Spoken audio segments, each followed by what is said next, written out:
Jamban Real Glamour Jamban fii si biir dëkk bi dama ne ku doon daw na nga bàyyi daw ku doon xalaat na nga bàyyi xalaat parce que original materials la ne dama ne yéen ñi nga xam ne yéen a doon xalaat naka la fan la ak foo koy amee si Jamban Real Glamour rek nga ko amee fépp fu waay nekk rek ñu indil la ko si sa bunti néeg si sa bunti kër yow su dee yaa ngi Europe bul xalaatati dara call ñu rek ñu waxtaan ak yow ba juboo sa piis si sa bunti néeg dama ne Jamban Real Glamour mi ne duma am bitik de déedéet man si askan bi laa nekka foo leen ma woo rek ma tax. Jamban Real Glamour xeeti piis boo xalaat amal na leen ko fi lu si mel ni Facebook taka peinture Polman VIP batik Instagram WhatsApp xanaay wax day jee. Jamban Real Glamour yëngu nañ de askan bi yëgu leen ko kon ma yëgal leen. 782 5587 wala 299 2967 ba tey nga email ñu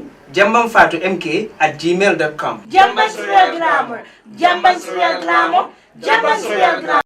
One time, you know what I mean, at Gambia Talent Promotion TV and all that. You get me? So then we get this look how si dekabi at lu waral si dekabi TV bila fee fancy and I'm the jamai ak haters. Welcome to Gambia Talent TV show. You get me? Sen hol halatu pon in ko sani fili simbalit kinili halen tawi talk di ko foye fili. Cause Pepper TV bu nekk si tundi Gambi gi Gambian Talent TV mooy seeni baay man one pack maa ko wax ku ko dinaay nga def leneen comme gars yi ñu ñooy defee yaa ngi understand ñun ñoo fi ñëw xoolal di régler lu fi manqué di mutal lu fi manqué di def lu fi kenn deful mu ngi nii. Justice Charles Suleiman Jallow, Chairman of the Gambia Constitutional Review Commission, and I watch Gambian Talents TV.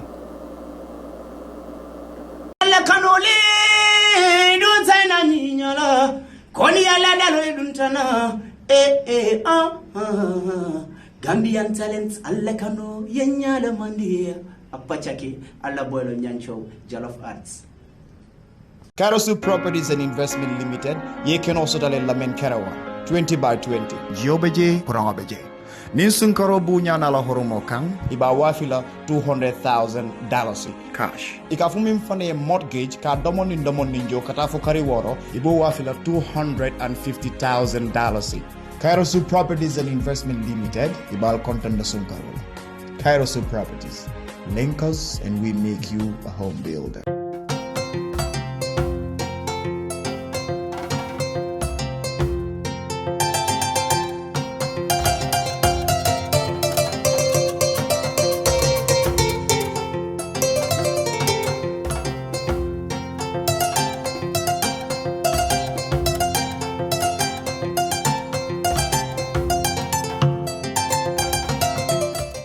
Good morning, good evening, good afternoon, wherever you are watching or listening to us from.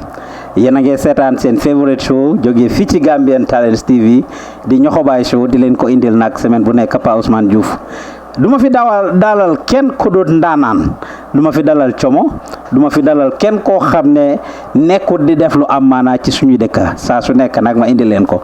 Barki Dembo Njaay laa ko mujjee am indil leen ki nga xam ne mooy Cheikh Ahmed Cissé Cheikh mu dawut coow waaw ñu waxtaan nag ci yu bari ma moom rawatina nag ci affaire yi Moussa Yali Bathily ak lim xam ci moom ñu jógee ci loolu ma indil leen an interview with GAP leader Moussa Yali Bathily waxtaan ak moom ci yu bari ci allegations that people have against him dégg ngeen Alhagie Manka nag xaw para barki de mu send ma message ne ma I will do the same thing Moussa Bathily dafa teggi mic bi ne dafa wookawe Alhagie Manka it I hope du tekki mic waaye ma ko bëggee a promising young Gambian that's doing very well and waxtaan ak Alhagie Manka lu am solo la ndax am na jaar-jaar ñu ne millionnaire la dina seet tey ndax du millionnaire mu ñëw Amérique fii nag ma toog ak moom fii ci Seattle nara waxtaan ak moom Manka nuyu naa la.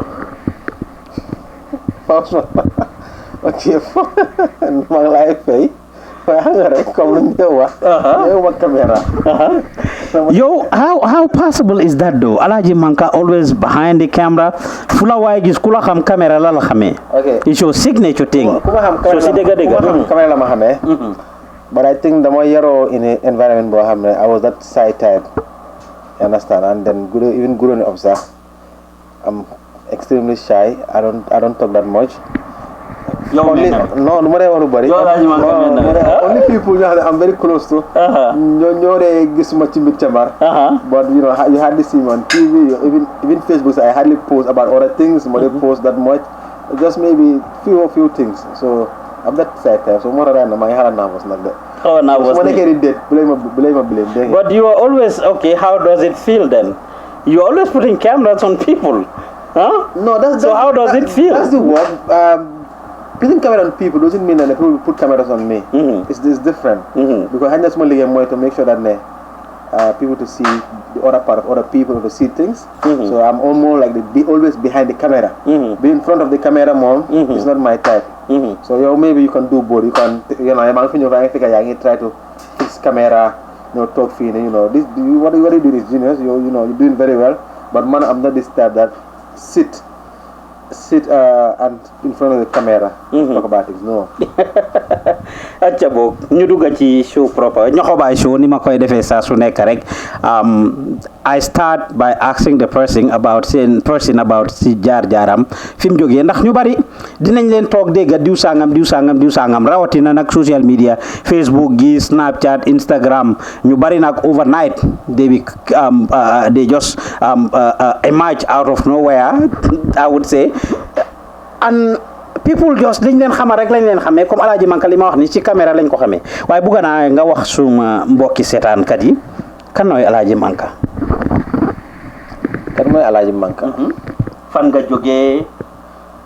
ok Alhagie Manka man maa ngi juddoo Serekunda. ok maa ngi juddoo Serekunda yaroo fuñ daan ooyee Bartes I think still Bartes.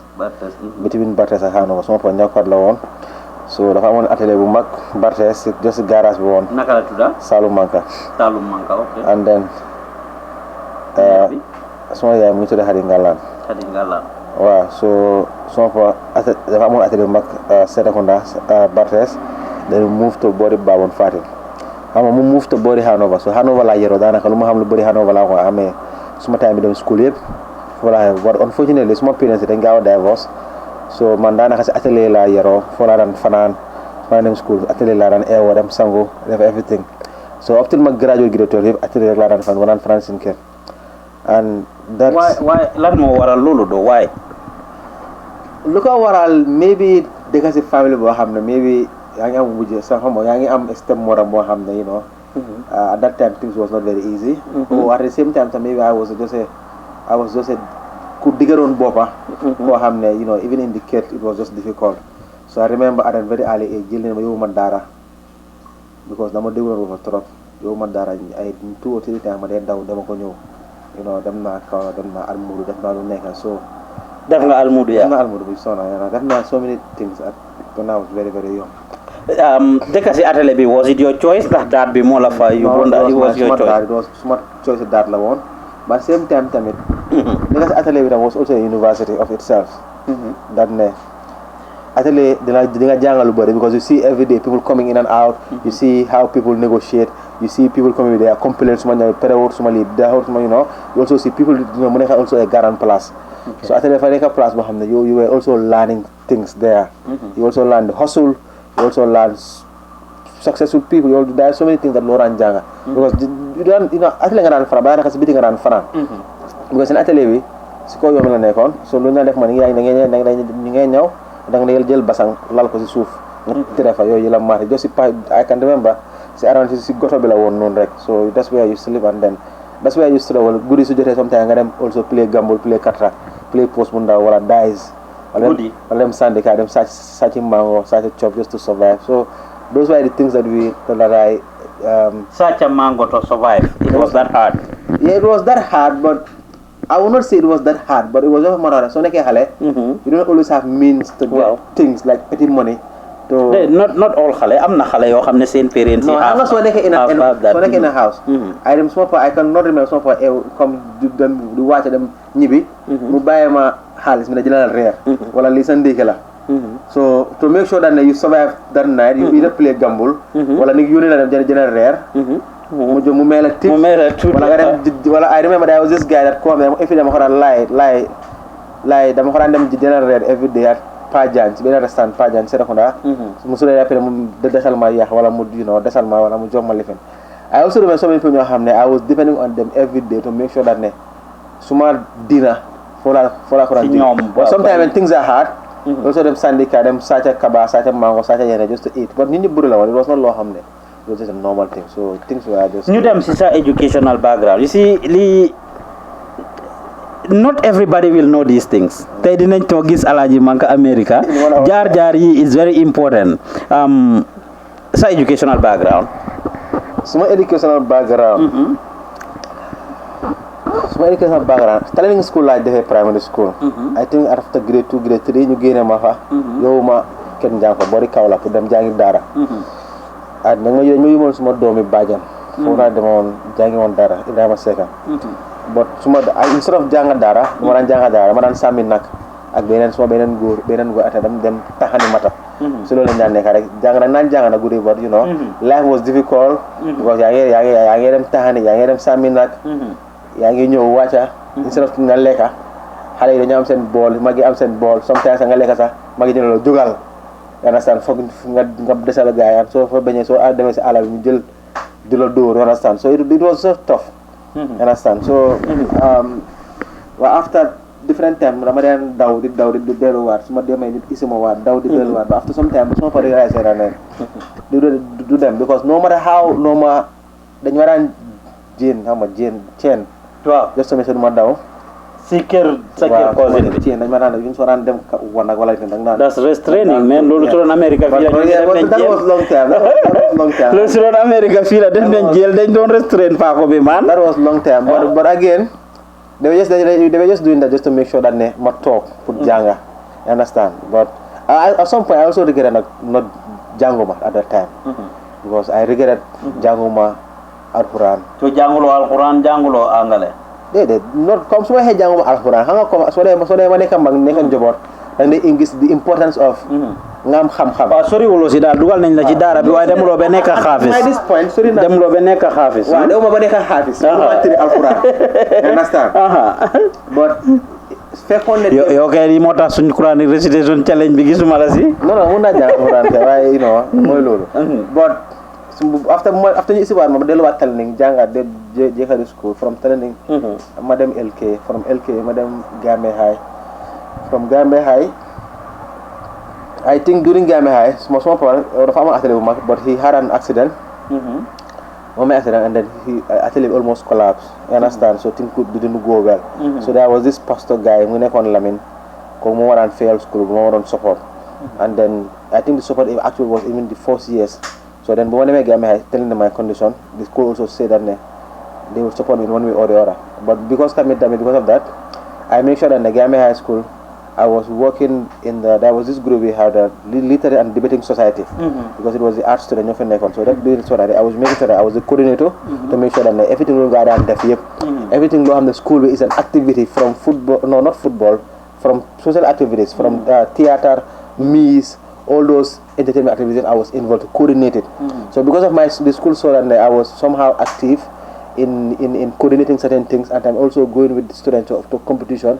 because of those efforts they also pay for me in both uniform I remember Mrs. Njai so many times I come uniform la am uniform for la sol tay since mo watch them food so it was just great so Mrs. Njai so many times I've done hotel Harris in general uniform and just so that I can continue so yeah, that's how I continue but I remember now in the grade 12 sir I want to sit exam because I want to fail white and they also have to come back to pay for me so that was it after when I graduate even though my papers were not good I think because instead of focusing on education we were just focusing on social activities and then so Lola so I was so busy with modeling dancing and training choreography training modeling car work so it was something that I was so good at and I was the way I'm connected with so many people at those times I'm going to work with Fatima Jawi Fatima Jawi the current first lady of Sierra Leone I work with Sol So because of all those things I was doing I also met another guy koo xam ne moo tax dafa intéressé woon si modeling mu ngi ko Lamin Seri mu ngi woon liggéey State of Mind. So moom because of we were working together every time dañu dem State of Mind dem meeting. So sometimes su nekk State of Mind dama ko daan xaar foofu noonu. So noonu la dem man suma éducation daanaka foofu la stoppé. Gambia High School. Gambia High. yaa nga grade 12. yaa ngi grade 12. ay xel mi neexutoon kon ndax da nga contesté. No, when I doon started Gambia High, I was very smart and brilliant. You were doing good. I was doing very good because at least maa ngi nekkoon in the morning shift. I had a great I was having good grades. Even small grade 10, but ending of grade 10 to 11, suma xel nekkoon si jàng. I was so much focused on activities. There was quiz competition. Through me we won so many awards, so many competitions for Gambia High School. No, dimina nga xam ne even right now soo gisee su ma dee dem even programme sax lu bëri ma ko dee mën a def. raba logistic all this thing just because of those things. Loolu tam nekk na loo xam ne tamit it helped me to make the person I am today. You understand? But school du ma naan concentrate because ma naan toog class. You understand? When I'm talking class, I was just busy up and down. But the school also understand and respect me for that. So later I met Lamin Seri, who am the more coordinator State of Mind. And then more move for one legal State of Mind, and I was not part of State of Mind. But State of Mind was a training center for Hamne. It was a partnership between a Dutch company and Gambia. Dutch company also with some people because there was this lady who was doing her thesis, Nicolene, the current Jabari Mambalabi. The new Gambia realized that we don't have there's not much multimedia companies in Gambia. So we look for funds, we create one. That was State of Mind. And its purpose was to make sure to teach young people in audio visual production. So then there was this time that sent to Alhagie don't shoot some movies. So because of I was always there, I saw one to don't shoot something and needed help with boom pole. So like, let me just help you. Now I tell boom pole because they call Danny. Tell boom pole, and then I was going out with him that day. So next day, why not I join State of Mind? Because yesterday I was so helpful, why not let them give me? I would love to join. So still we are getting Gambia High. No, fear of jail. Man time man jail black market. Black market. Kon jaayam black market bi yow yàgg na fi right now ñu ngi gis ku mel ni Killa Ace ci black market bi la yëngat waa Biggie Rose suñu rapa yi gars yi ñu bari dañ dem black market li so nekk yow kon yàgg na fi daal. No, black market was a place boo xam ne I was making money from there. Ku saata bagage ñëw yu jaay nga jëra. Sometimes not di nga France police so many times. Really? I cannot remember how many times I found police. So many times. No, don't worry. I remember how many times. Yan crimes and la charge on? For doing the charge. Time on doing the charge. Then Borom Gisco, you will a police. Come you hang a Borom Lifa. You just pay for the bill. Just regular. That was it. That was it, you understand? From system Yagana Yakaneka Gambia. But it's also good for the fact that at that time, for the fact that someone so charging or you will in court, you cannot do again because more part. I remember the police also for me man negato masadong. How much? Negato masadong because at the same time, don't continue more rules. They must take gache because it was just too much. And bail. It was just too much. Understand? So I think around green by police for do good Frankfurt. Listen to kon joke criminal bu ndaw nga won wa in a way because of poverty or struggling na do lu bari. So you put it on poverty. For me it was because you were just trying to survive. Okay. Trying to survive to make sure that at least you mean Serakunda, you mean Gambul, you mean lu bari. So that things were around just to make sure that you survive. And I Lutama buy more. That was this day Gambian don't play Ivory Coast at the stadium. That was something that I was very good at Monica to make sure that whenever there's a football match at stadium, the money ticket in advance. Okay. Them scanner tickets, print out ko, them giant ko. While I generate ticket at some amount, the master will be giant. So I remember there was this match, my ticket will be giant for a higher price or either I'm not so giant 50. Younger than Zibunta Vijay for 75 something like that. You understand? So there was this day that there was this issues that police jahamana you were fini Bahau police. Remember Bahau police? I was there for more than 3 days. Came Minangu Mabe, so permanent mobile. The 34th day, Bernard Kini, Demanjai, he was a colonel at the army. Demanjai, soon Konaneka. We don't want to Munyo do because he was at this military. So Munyo wax gars yi ñu baara because it was not a loo xam ne sàccuma kenn dama doon just jaay because but Gambia football federation for them it was a crime because the way the tickets were sold. Lolo kay is a crime. But because of I was not telling you, it was not between me and anybody. It was just between me and the police. Dem nya ñoo bail ma wala mu wax ga ñu bay ma. But dem nya I remember that day ñu ngi dox from Bakau police but Johnson observer. Mu nekk di ma advise and then I cry a lot. The fact that they won't joy ma waxal ko ne from that day do mo sa dugat police. And I will leave everything because of hunger. I was make a mark, and you know it was just too much that every time bill. You know, no. Since that day, so since that day, I was the police affair. By now, so yeah. Then, I concentrate on state of mind. The means I was working at state of mind, state of mind, and Lord def at state of mind. Now, sir, the people you introduce, that you find out on a jungle. There was Lamin Seri, there was Roka, there was Joda, there was Alai Anwan, you know, new for Nekon. But you different talk to me because you knew I'm sending before. So what I was doing to me was that because we had a free internet, there was an internet, Gambian internet, them online, they understand the jungle on YouTube, understand how this camera works. So because of loading, because of online education, it helped me to a lot because man can munda wala mo jangal camera wala mo jangal editing everything mo don jangal to do online la won like just YouTube and there was this website that I was very used to No Film School so nekana website bo xamne it teaches me a lot so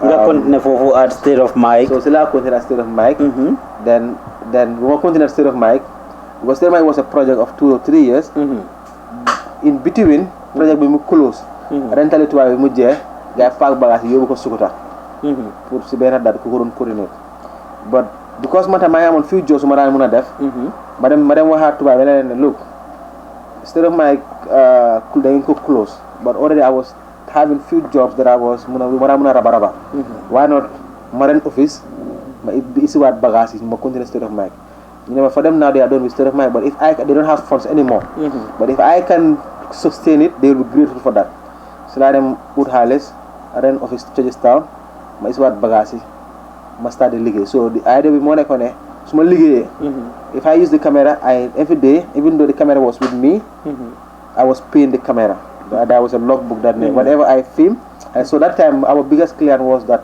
no nekon open mic we do restaurant we were partners we run film so we are just filming every day every weekend or every Friday or something that moy bigger and open mic in different places wow and at the same time I started Ligat of Afri Cell so it continues that money was coming and then I was able to also get a random camera I was able to pay the rent I buy furniture and it started coming again so c'est là I cannot do this alone c'est là small boy Pandi c'est là Dre pour ma jangal len at some other few people so that ma len jangale they can help me with production so c'est là state of my sense training center ñëwaté back so for the past 5 years of bu mako tégué over yep we are not doing commercials we are not doing job it was just janga rek la so sometimes when most people right now start within a year or few months am camera you know they have production buga make money when I look someone like da ngay gis maybe I'm one of those people still I'm like one of the companies that mo xamne they control almost 60% of the industry but it doesn't just start that way we started long time we were not even having money I remember so many times even to pay rent was a problem even to get a technician for mu ñew clear virus in the computer was a problem because we were not working the only thing I have my money artist bu ñew bu ga free clip nga ñew ci ñun director bu nexa bu ga camera nga ñew ci ñun so that's why we were so much used to working with Aziz Wilan working with Yaay Minister working with Lamin Cham just to make sure that they don't have to pay us money they just have to give us tip for us to film okay so ñu filmal len so that's how I started amna kuma wax ne da nga jaar ci Oman Ndiaye Magic jaaruma ci Oman Ndiaye what happened moy Oman Ndiaye was with Ron wow while hanga ñi ne there are so many things that man dafa am so many things I experienced it when I was coming up that it teaches me a lot like someone like Oman Ndiaye Stevie Ron la woon. Wow. He was one of the finest camera in Gambia at that time. Wow. Mediamatic. Mediamatic. Waaye dafa dema foog naa mu feel ne. He was untouchable. He was starting liggéey. So I remember there was this time. You know, Ron in his interview wax na ko mi ne. Bi ma ko interview. Mi ne. Sa clients yu magee. ñoo dee ñëw toog ñu ne ñu wax sa apprenti ne you can do this by yourself. They will support you. ñu jëndal la caméra. They will give you money. nga demal sa boppa. And when I was starting, I didn't see that. But right now, look, these are things that I experience daily. You understand? Oman Jai, bu mu nekkoon Magic. Kon suma brother Haruna Dramé maa ngi lay nuyu. Oman Jai bu mu nekkoon Magic. He was doing most of the time. He was actually the senior cameraman there. You understand? And then daf daan am benn job su amee music video he was doing some videos, he was doing some stuff. So time moo tax ma amutoon caméra. waaye still ñu ngi amoon caméra benn Canon XM2. Canon boobu noonu ñu bëri Gambia. ñu bëri Canon boobu use nañ ko ñu taxaw ñu bëri fii tey. Gambia they went to that camera. So caméra boobu noonu Oman Jai su ko dafa daan ñëw solo ko. bëgg ko use so man daal su ko daan use dama daan àndaama bi ko moom mënoon na caméra dama daan àndaama ñu at least ma xam nu mu ko use nu mooy use white balance nu mooy adjusté iris naka la mooy filmer you know nu mooy positionné lightam bi so those are things I was learning whilst mu ngi doon liggéey. understand so noonu la Oman Jai noonu moom moo daan ñëw studio pour liggéey su bëggee edit tamit because we had computers mu ñëw foofu ñu edit so noonu laa xamante Oman Jai and then we start doing it. I think Oman Jai, our biggest job was that there was this time Gamtel don't def seen jamono. Téléphone si. Madame Jai mu may def fana moo tax mu ngi fàttali ko loolu noonu. This jamono téléphone si. Gamtel. daanaka ñoo ekkati Oman Jai. Fatou Touré Xoja Mbay. ñoo ekkati Oman Jai ñoo ekkati Magic Production. So ñoo ñëwoon ñu ne Oman Jai they have it countrywide tour. da buñ bëggoon a def ak moom so they want to give him the job. so fanaa si advance boobu noonu la Oman Jai jëlee xaalis mu ren office jënd bagage even other staffs. so noonu la Magic started. so we were there doing it working it out and then noonu lañ commencé and then that's how it started and that's how Magic go waaye man tamit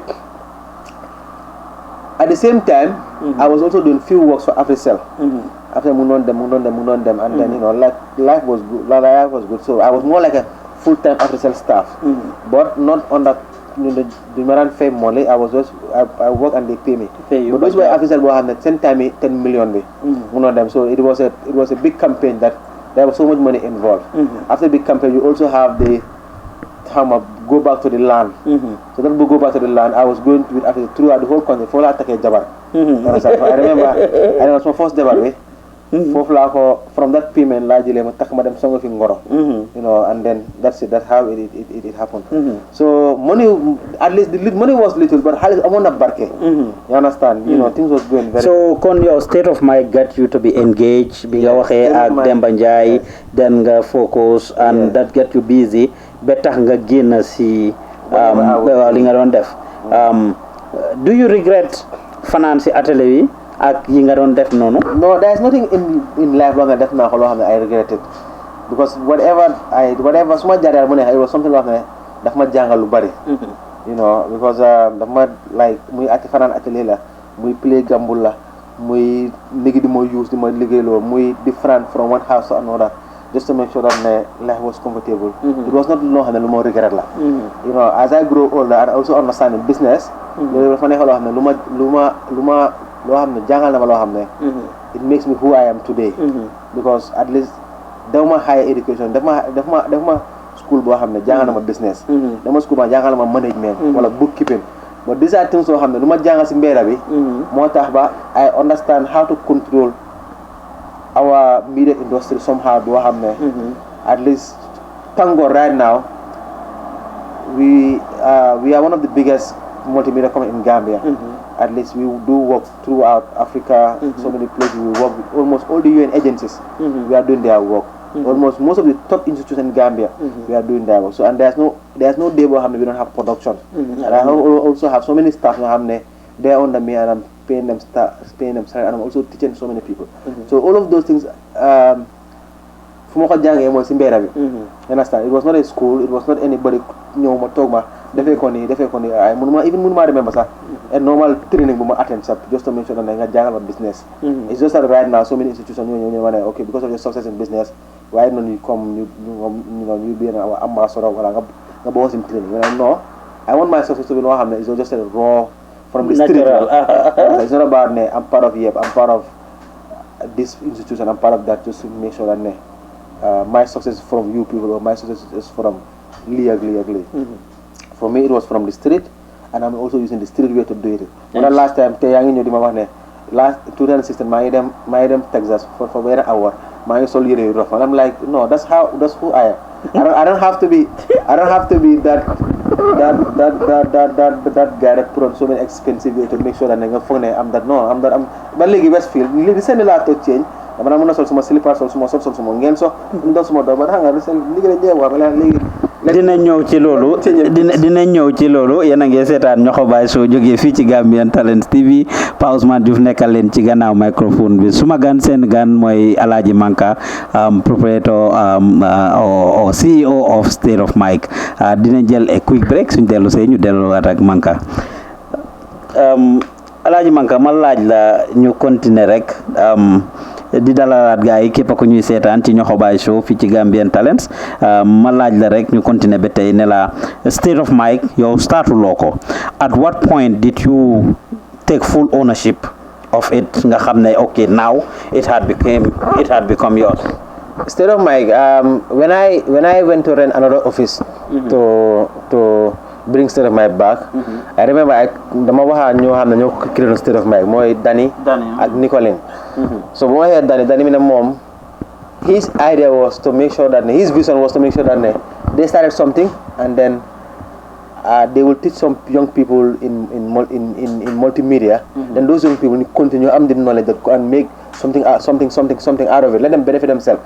But because the project cannot continue, they will be grateful if I continue the project and train more young people that they can benefit themselves. So if I can have an office and also register it by myself, then so Salama guy sent a letter, we can give you the name, you can continue it, and then that's it. So Salama guy sent a letter, I took those papers, go to the Ministry of Justice, pay some money, register under Alhagie Manka, and then that's how it started. That's how it continues. Okay, so at that point nga ko take over. Gis nañ ne léegi you work very closely with sa brother bi, you mentioned Pandi earlier. Ak ñeneen ñan ñoo nekkoon foofu noonu. State of Mic bu dee woon na Yam Ndiaye sax bokkoon na fa at some point. I so to Keta, Dire, Pai Ibu, Korka, so many people that Korka Menami? Korka QTV. Okay. When Fola started. So many people, Zahra, so many people. Okay. I think within the last time I count, it was almost about 70 people. 70 people you got to State of Mic. So it was a lot. It was a lot. That is very good. Sa aw buri kere Mati Diop bi wax nañ ñu ne fa la dooree de Mati daf daan théâtre am interest rek nga nekk koo xam ne yaa ngi ci yëfi production mu bëggoon rek raba ngeen lii noo mitee Mati Diop. Mati Diop. Man maa woon si moom interest ma message ko. Nga message ko fan. Mati Diop. looy ree di nga defaruwaat de. There was this time between 2010, 2011, 12. I was traveling a lot within Africa. On the Bena beauty pageant that I was working with, Miss Universe in Africa and Miss Universe in Nigeria. So because of those travelings, the man talks in the hotel and sometimes that's boring. So you always want to talk to people online. More time you always want to tell people, hey, Nakam, are you okay? Just a feeling you were outside. Wow. I don't know. You come those come in diaspora. Hey, Nakam, but not knowing that people they are so busy, so we don't even have time to talk. So Marajo was the founder of this association called Gambia Youth Actors Association. So Gambia, at some point, I think it was one of the most organized associations. You have young people, they are into the music, dance, theater, drama, everything, poetry. Understand? It was a very organized association. So poor man, for me to get into the system, you need to network with people in your family. They are already there. So Mati was working at arts and culture. Mati was working at Arts and Culture. At the same time, she was also the founder of Gambia. She was having all these young people. So most of at the same and they have so many actors. So it was good for me to collaborate and work with these people. I remember first time I messaged Gambia, Gambia page. Hello, Alhagie Manka. I work at Tailoring. I want to be part of the association so that at least more people. Welcome. So later I message private message. Okay, cool. So we were talking. Why Mario sin Hamilton Buri Moy? There was this guy called Bakot Sise. Mungi Angalte Bakot Sise. The face on a camera Canon XL 102 Munon Jai. So mu joxo mati because mati mo xamni mati pour jaay ko. So mati bu mu nekk fi ka ma Nigeria.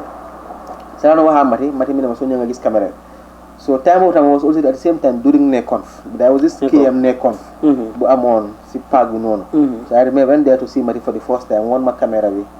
And then that's how I started talking to her, and then that's how I met her.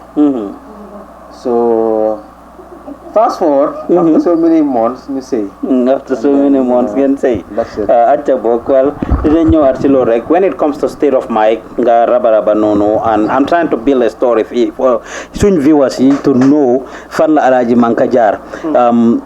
Ligging every cell, definitely state of mind, amgasa projects and the like.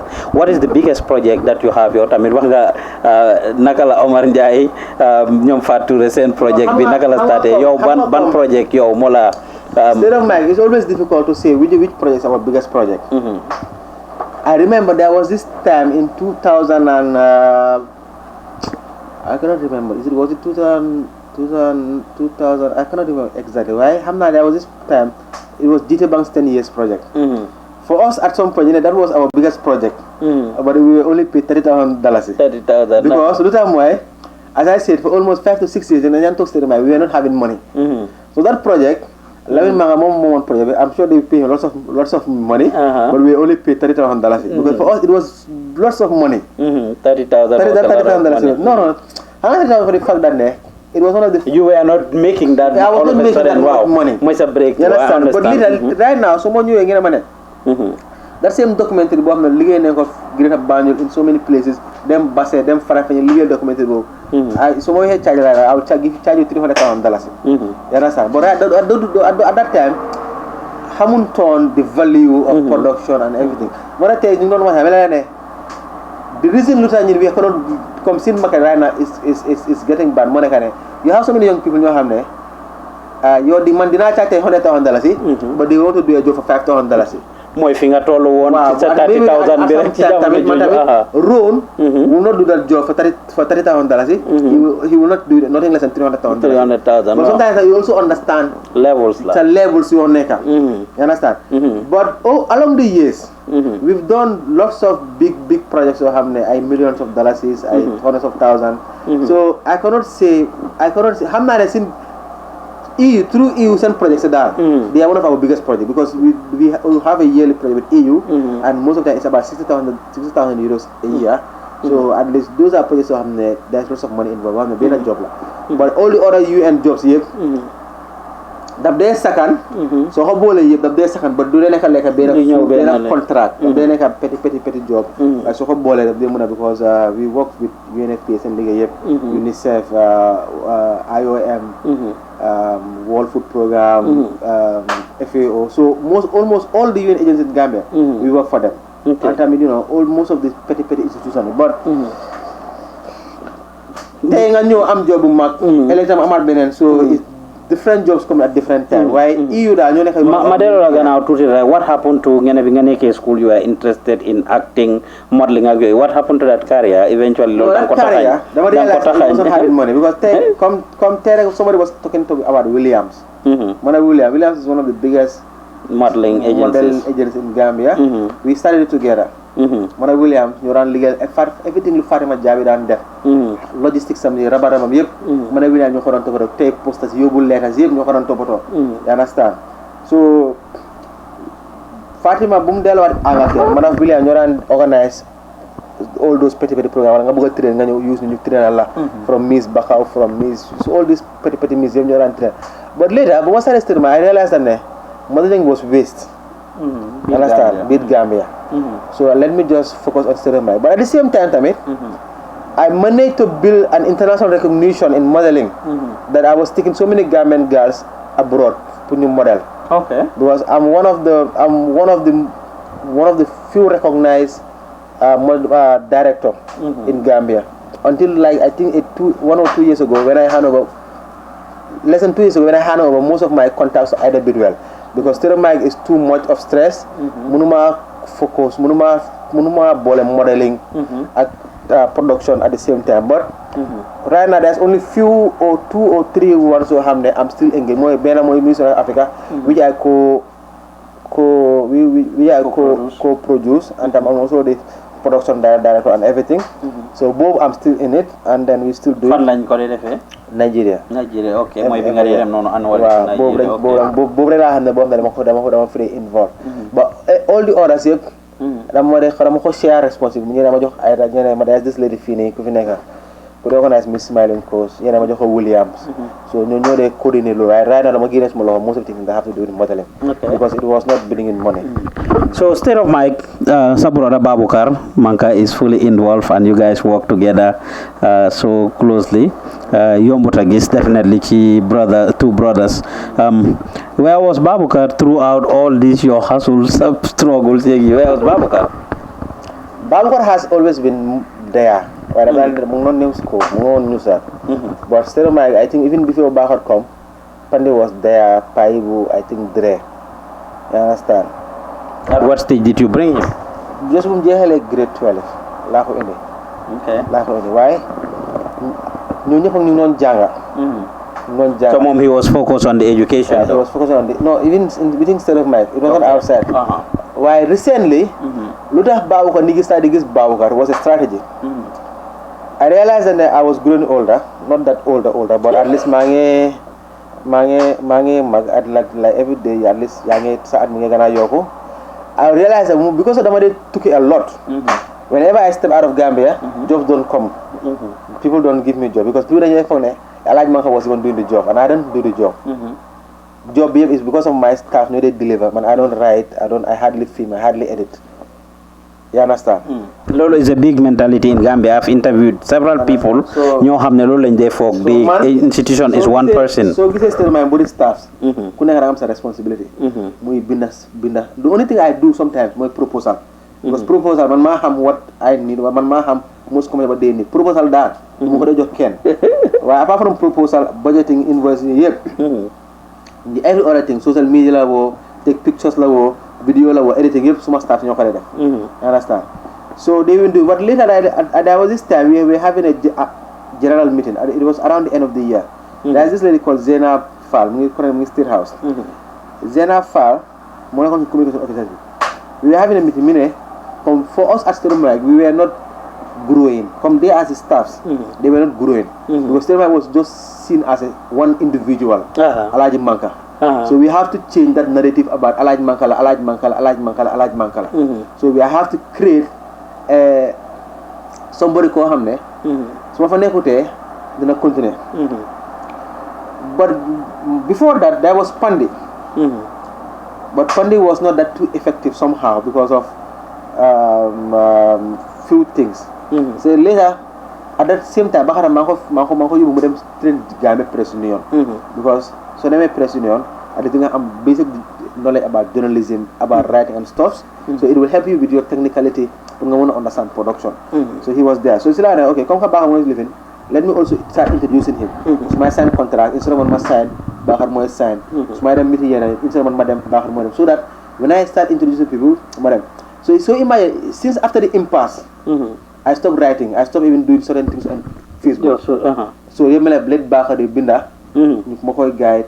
Loolu la gaay wax ne sa xel ba neexul rek Babukar la gën a neex xel motax nga jël ko jox ko yi sa xel ma neexul rek Babukar la gën duma ko wax kenn it's not about Babukar la gën a intelligent rek Babukar it's not about help mom ku ne nusrat la Babukar nusrat la dem pass man it's not about help bu neex ñaka help bu neex it's not about help bu neex ñaka help bu neex it's about how do you bring a successor ko xamne when you are not there he can be there, which is a good strategy. You understand? So that at least, but right now over the years it has helped a lot that even now sometimes people who want a job, so they contact Babukar to do this. Right now, next Gambia, but Bakar currently like he's doing some current, even though we are on leave, but he's doing some work with UNDP.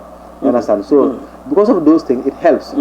Lolo is very important because amna kuma waxal ko xamne momit he encountered the same thing. He was doing a lot of the work fi mo liggéey, but at the end of the day dafa am benn project bu mu am mu dem foofu pour def dem in the same production mu dem foofu pour def liggéey bi ñooñu xool ko laaj ko boosam mu ne man maa ñëw pour def ko ñu ne ko déedéet oyal sa boss su fi ñëwtee du ko def so ci ñoom boss bi moo ko def te boss bi fekk kuku that's not his thing. So li nga wax ni lu am solo la is too much in Gambia, and I wish institutions and companies just understand ne okay boss si liggéey kaay nekku ne moom mooy def everything. What I do right now, send invoice, write proposal, collect payments, eat my money. I don't do any work. That's true. You understand?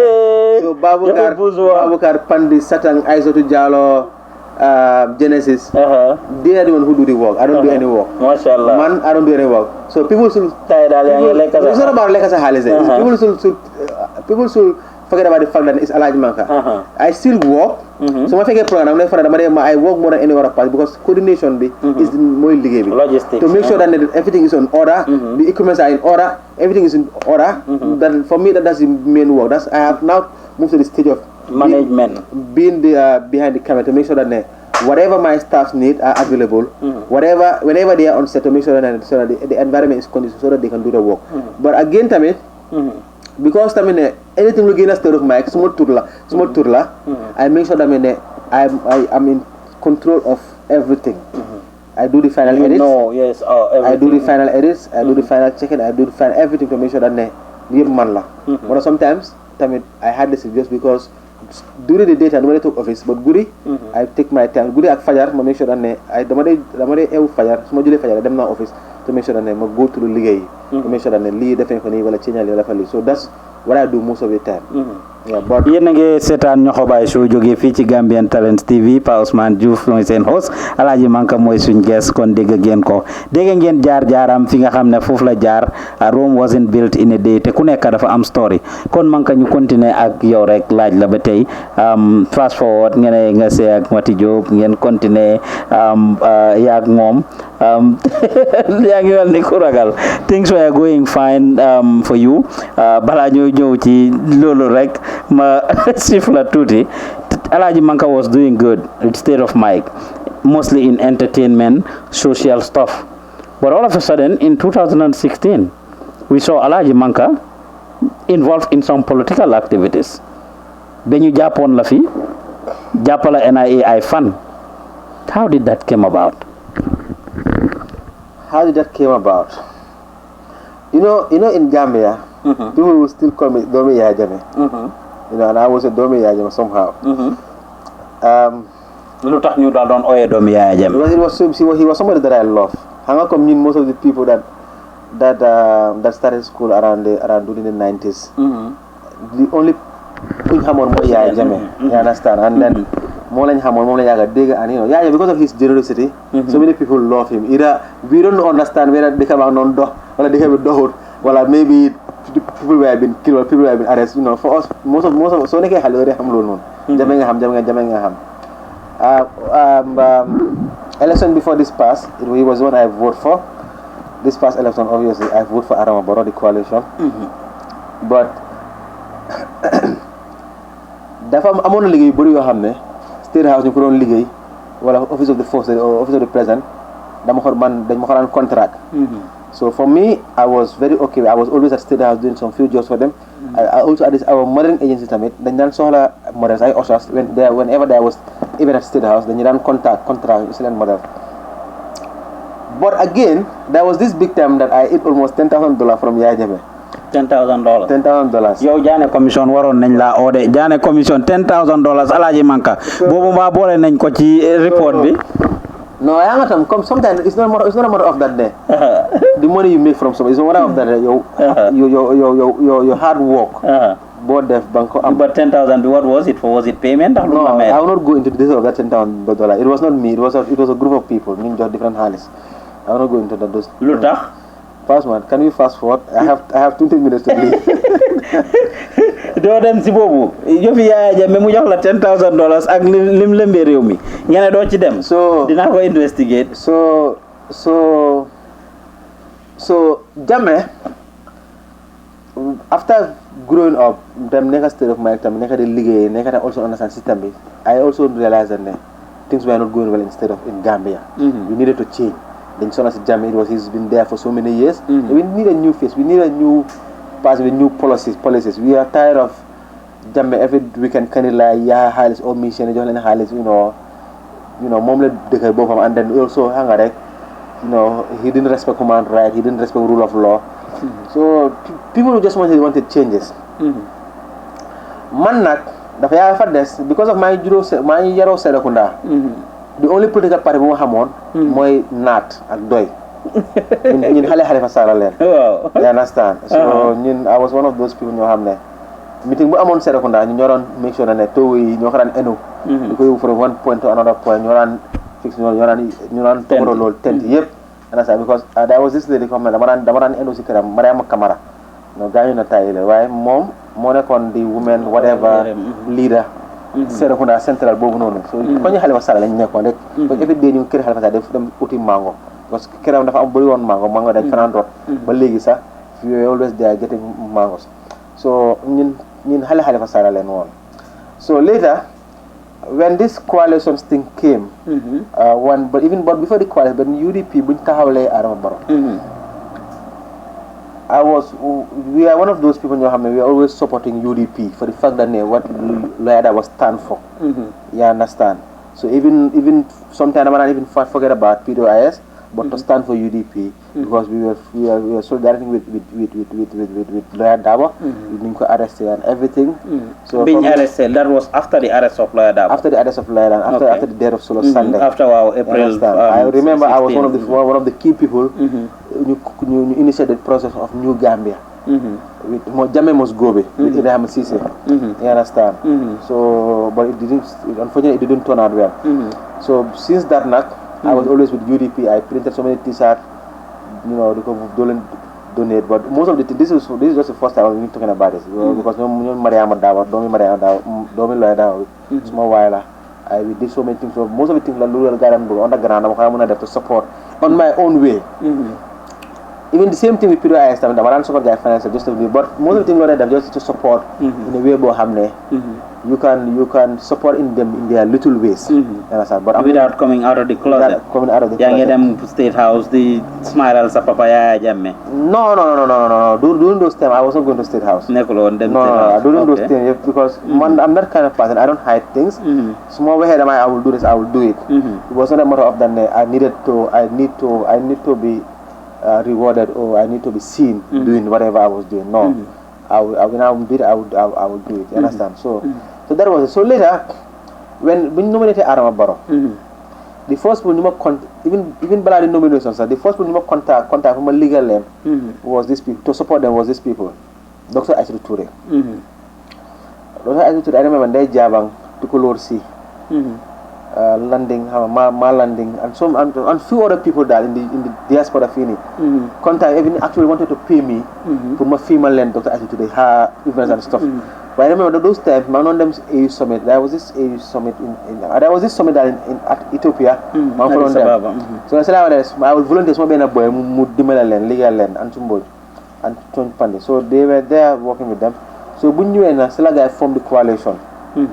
When they formed the coalition, that was just Monue and then Barrow was going for his nomination. I followed Barrow, taking some good pictures of Barrow, my postcard. It's your nomination. Wow, so you took the first professional pictures. I took some very good pictures of Barrow. I remember there was this time I just bought a very good, about almost a $3,000 lens, a very good lens. I hardly used that lens. Lens was very good. I used a Canon 5D Mark III. So the pictures were very, very, very good. Understand? And I posted picture. The pictures just go viral. And everybody was changing. I also changed my profile picture. But now, 2 days later or some days later, Yajim was also going for his nomination.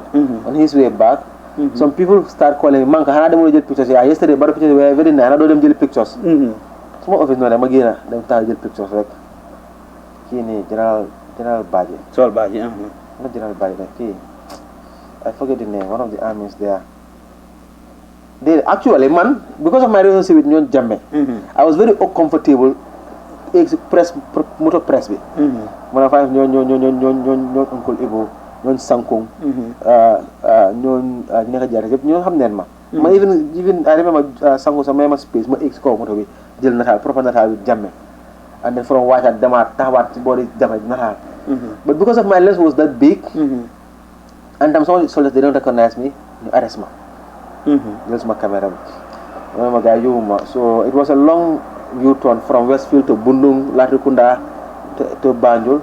Then you interrogate me for fast forward. You very late arrest on that time, but your arrest like Kenan, your Kenan arrest. Well, that day I remember they said they arrest almost 12 people. 12 people. Or more than no, for about 12 people. But you also have buneka kind of things. What about it? Better detention of you bring for one. So it was more than 30 people you arrest on taking pictures or doing so many things that day. Why? When you were Banjul, I remember Lamin Manga, Mugis Mafamo Oho. As a Lamin Manga, Waha DJ NIA. You know, when key Harry White Padula. And as I'm kissing while he definitely did a lot, so he's not a threat. So, you know, by me, no, worry. Then call them screen correct, then buy. You understand? So with my demand, you screen, my screen, but blind screen for fake screen has been. There were so many people who into every minute you key interrogate the key. State House then you right? State House. I'm sending NIA office for it. Okay, so State House then you. And then see bill for people were more about asking me who do I deal with. You know. About Imam Sise and Faru Kamara and Pandiri, all those people, they keep asking me, you know. So, it's diaspora village. Well, shortly, Baralolo Nyonga America fee, man Magyo. In fact, man personally need to engage Nenma, Nama Yoya Tejlo Alhagie Manka, because Anna Magyo, Atlanta, Faru Kamara in right, you remember when she took us out, right? Magyo, so you bari Nune, Lulula, that interaction with Faru Kamara at the New Seattle Fini, you bari approach Nenma Manewa, Lulumota, New Japal. So they were asking me, you Latin come Bluma and everything. Why, Montamit? Way before that, sir, I make so small conversations with people in the diaspora. I'm a control.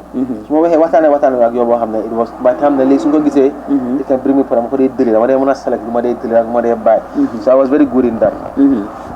So later, line over here, and then you them NIA. Then put man, then you don't buy because I'm not a threat. Man, do not send information. Do not send pictures. Man, even pictures, it was just for Facebook.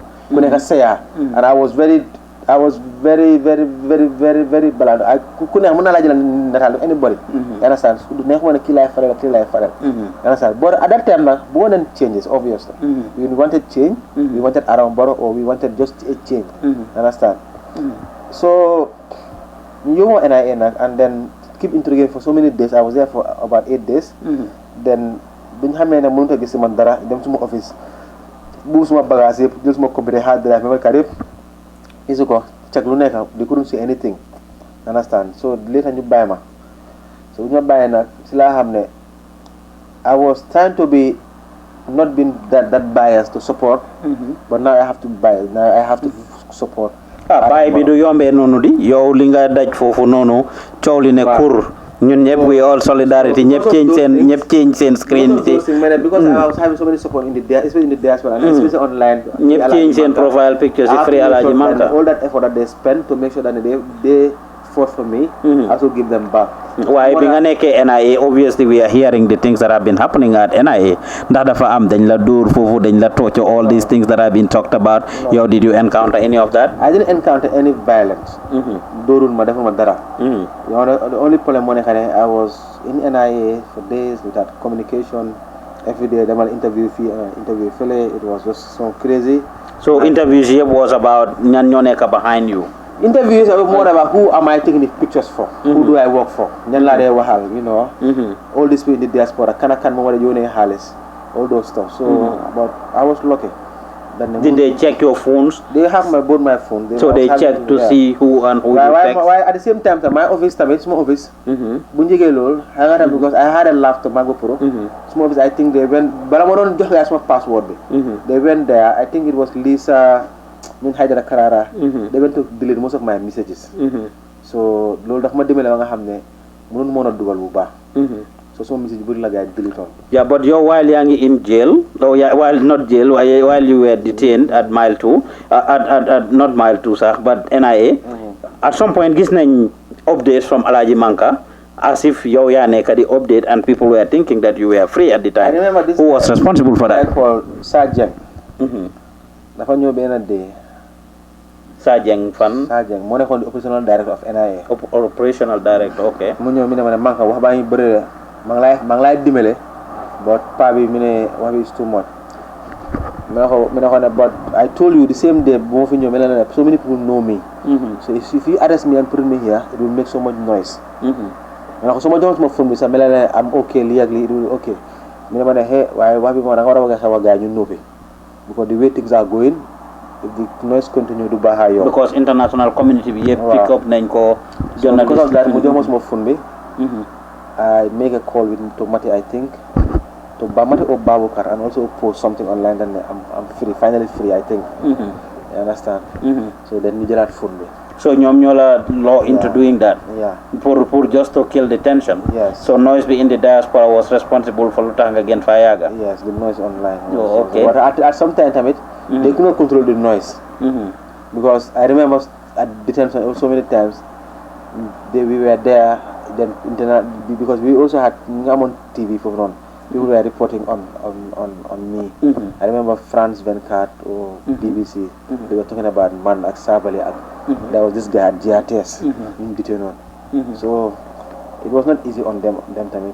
So they have to leave me to go later. So we my buying accident they will come to waste some time. At least the media. Let me also do things slow hamne. Not disturb guy. Suma Mati Job ak sa family. Obviously you were married to Mati at the time. Naka la dundee moment bobu when you were detained? I was not because I was not there. So stop now. Because I was not there. Munuma ham. Obviously you were in touch wala biga Guinea wala ham the impact it had in your family. Ham nane it was something lo hamne it was difficult because Mario was coming to NIA every time to check on me. But we couldn't get access. Then can I in the letter? We don't just select it. The Nyan so many times they were wasting their time. It was difficult. But I think it was a happy moment when Bugma Bai is basically bad day and Bella won. So it you know I think it was a good day. That my friend fake a badness bad day witness. So I think it was difficult for her, but later it was okay. Am na ku ñu wax ne international organization ci offered you pour nga génn Gambia nga ñëw fu mel ni America ñu jox la asylum and the like. Was this true? Did you have any offer pour génn? It was true. Did you have any offer pour nga génn dëkk bi? It was true, but it was not America. It was the European countries. Pour nga dem Europe, you were offered pour nga dem Europe. Both me and my family. The next day actually, sir. For me to go out of the country, but it was one of the same day. The same day, I just on my phone and received an email from some top people, and the next day they met me at Ozone Bay, Tubab. What more the situation, because of now my life may be at risk. So they will advise if I can get out of the country and they can take me to anywhere I want to go within the next 24 hours. But I told them that I think I'm okay. Let me just fight the fight, and then. You decide to talk. Yeah. Okay. So 2016, we saw you very involved with Adama Barrow. Boom Winnie, how did your connection came about? Because pictures you've been yelling were you directly dealing with Barrow and the coalition, or amulo one connection on you? There was no connection that I had with them. My involvement with the coalition, I think it was through Nyon Daijobat and Nyon Tukulo and all those people you have. There was this diaspora or something, you don't raise funds to live. So you know book a contract for his publicity because he was not having good pictures and videos online. So I don't think because we are all Gambians, so Gambians today send Halis. GDF. They donate. guy Gambia Democratic Fund. Yeah, understand. My Gambia delegate. So I will just do it for volunteer ma def ko. So si lañ ma boole Ami Bojang. And the crew just to make sure that I was with them to make sure that I was having daily pictures that I can send to them and they will upload. So then open that page to close see when I put then open that the coalition media team. The coalition media team. So everything we done it was under that phone and then posted it everything we done the coordinate. So it went well. I think it went very extremely well that we are recording, we are taking pictures, and it also boosts the visibility and online presence of Adama Barrow. So Jamano Jojo, you were almost responsible for all media Luneka. In fact, we see it on Alhagie Manka's personal page. At first, it's our own personal page. Gadan post everything that was initially doing. it started with my personal page because I was having lots of followers. The other page before Nekon, it was not followed that much. So pictures that I can't send. My responsibility because it was two things. Because the issue with social media is a bit complicated. You have a account go hamne. You are not the admin or an editor that you can post. The only thing you can do is to send email or send stuffs. But because I realized some people all these old people know hamne, they were not that too much into social media or technology. Pour nga send leen picture pour ñu download pour ñu upload either duñu am time or they don't understand the system. So for me dama daan feel I was working too hard sending these pictures but duñ ko daan use. So si laa daan start di ko uploadal di ko uploadal sama boppa. So si laa waaw si lañ ko jëlee foofu later tam ma also open a Gmail group email boo xam ne I was also sending to all the journalists all the international media houses ñoo xam ne ku bëgga because so many media houses dañu banoon Gambia. So I just make sure that everybody around the world had access to information because information was very key to whatever we were doing. So in order to make sure that you continue to make sure that people get what was happening, let me be posting and also create a Flickr account, create a Google account that Luma Amrek must send code and people can have access to it. Yeah, so at what point nga interact with Barrow directly? They hang on Barrow yakani long time. Okay, but he was your landlord. Yes, my interview. He was your landlord. Small while, come small. How much lu yaga? Man, landlord la one. Small landlord. Small interview nga small landlord la one. So Manak Barasin's first interaction was, I think, night of the election or what? No, after the second the living. After boom winning. April 3rd, not December 3rd. Wow, select them kiram when you record living be address to the nation. Address to the nation. Why you rolled in ala collage? Because GRTS was supposed to do that last minute. Yeah, GRTS chickened out, right? The GRTS was already giving Barrow present since Boom Winnie. Two things. I will not be very comfortable to talk about. I was somehow in between to control the situation. Between JRS and the coalition, everything. But okay, this is history and it's important. This is history and it's important for Gambia because ñun ñep xam nañ ne when Barrow won the election, GRTS automatically then changed and they started. ñu don't feature a lot of Barrow. Bu Yaya Jammeh change mainam, sila GRTS stop covering anything Barrow. No, those times there was nothing like change of mind at that spot. Okay. Because that was the that was the first day. There are things that I cannot say, but one of the main things more the thing was recorded. The thing was recorded. Or we tried to record it, but how to record it? If there is a speech, if there is a script, it was not clear. You understand? Things were not very, very clear. Or where do we record it? Do we get a teleprompter? But at that time it was very difficult for him to. But express bopam non la rek lim xamone bari wul jamono joju he was in president material at the time. Well, at that time it was just his first day. It was a bit difficult. I understand. Man tay mu laajte where you Dr. Cissé ak yi mo door den wax ñu rek time bobu boy, partial compatibility or whatever it is. What I know, Monica, the video was not recorded earlier.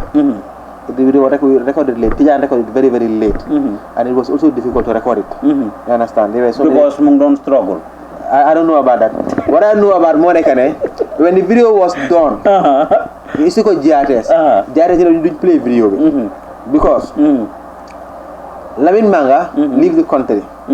Because there was an issue with Lamin Manga at the military during the night of the election. I was there. You don't control all the presentation that was going on the screens, all the stuff, and so many things, so many drama happens at GRS studio before. So Bubarovine, I remember I was in Barrow's house. Like my he was at the airport. Make sure that let me control the system for let me control. Let me be the link between these people at GRTS. You understand? And I was doing that. So Lamin Manga dafa daw. I don't know what is daw. I don't know what is daw on Suma koto la dafa dawon rek. Du daw affaire daw. Hanga sometimes so nek in a funny position. Give sa bopa. Ngene mok military bi lan mo don xew. Is it they were trying to Yaya Jammeh was trying to manipulate the election. Is that why? Hanga manipulating election was trying to rig the election. Rigging the election is not new. Let's forget about that. Why would we forget? Lead is history. Right now, I know that so many times militaries in new name, when you want to stop, let's be careful. Hold on, so many things happen at that night. You understand? It was crazy. I'm the several interviews in which he talked about how they were trying to manipulate him to convince him to Ali Mamanjai. I see la xamone ay walu nekkon GRTS he doesn't know. So your GRTS election night your GRTS nga nekkon fo la ne man ak wuri ñoo don control most of the things there at tamit ñoo don def wax lo ki fekal naka Malik Jones and so many other people we were almost control so many you prompt them you were controlling how things were going on. You don't control the numbers and everything, so it was okay, it was normal, but it wasn't the military interfering in what we were doing. That was the difficult part. But going back to the speech, speech we didn't record there. On the GRTS, it's not up to their standard. So that was it's not up to their standard. That was the funny part. Why the guy who was there, Senghor, I also understand him that day. The Faragal, I want 50 to be in charge because he was the program manager at that time. More than what everything. So let me go buy a yip. And I go buy a yip. The Senghor was more wireless, more extreme wireless. So when the video came, I remember buy Senghor or buy more in the buy Jabang. More in Siquales, more content leader. More in the one, more in the either buy or kill a Tijandal. I'm not even more record. I buy Buko in the Tija Amas Senghor Dal Pinedal, he cannot play because there was quality issues, the sound was not good, everything. Okay, man, as an experienced videographer, I would say it was not the reality. Even though the video was not very, very good, it was lighting with Bahut, and as a president, so whether they address to the nation, have a good environment. What can Moko shoot? Tijan Moko shoot. Who is Tijan? Tijan right now, Ngili Gamkotra. Okay. He was part of us. So later, when we turned to the rules and everything, he couldn't get rules at the office of the president. So you go, I said to the officer, you go to the Gamkotra. Okay. So for them. So for them, compensate. What land moy won rolam was a media guy better that of on camera ndax yow yaangi amé bagage Alhagie Manka. At this point you had all types of cameras, so I mean, and you were very helpful shooting you very some bagage lañ use pour def liggéey bi yépp fofu non sa bagage yañ doon use. Okay, some bagage lañ doon use légui lutax yow assist to law with your experience and everything lutax assist to law pour no I was because I was there. I remember early in the morning I even posted a picture with Nina and Nyohobai. We were having breakfast. Wow. Early in the morning. I put it on Twitter and Instagram, and then people were just asking, but a kid and nobody will nick. Muntona record during the morning, so I had to go home because I was there the whole night. I was there, so Muntona record. The whole day I was there. But it's good with a large dollar. The next day we tear me record name. Okay, so your recording is one paper.